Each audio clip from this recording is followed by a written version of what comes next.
বন্ধুরা, আমি আজকে কাপ সেটের ভিতরে বীজ বপন করব। বীজ বপন করার আগে আমরা মাটিটাকে সুন্দরভাবে প্রস্তুত করে নেব। মাটিটাতে যা যা দেওয়ার প্রয়োজন, যেমন জৈব সার, রাসায়নিক সার বা অন্যান্য যে সকল প্রয়োজনীয় জিনিস আমরা দিয়ে দিব। দেখেন, আমরা অনেকগুলি কিন্তু আমরা কাপ সেট প্রস্তুত করে রেখে দিয়েছি।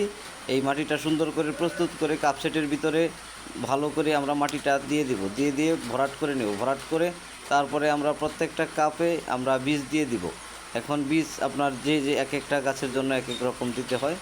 আমরা কোনোটা যে গাছের প্রয়োজন সেই গাছের বীজগুলি কোনোটা একটা, কোনোটা দুইটা আমরা দিয়ে দিব। দিয়ে আমরা এই যে হাতের আঙ্গুলের এক কর পর্যন্ত মাটির নিচে আমরা বীজগুলোকে দিয়ে দিব। দিয়ে আবার মাটিটাকে সুন্দরভাবে এটার উপরে আমরা দিয়ে দিব। দিয়ে সুন্দরভাবে আমরা পরিপাটি করে দেব। পরিপাটি করে দিয়ে আমরা আমাদের যেখানে রাখার দরকার আমরা ঠিক সেইখানে নিয়ে এটাকে রেখে দেব।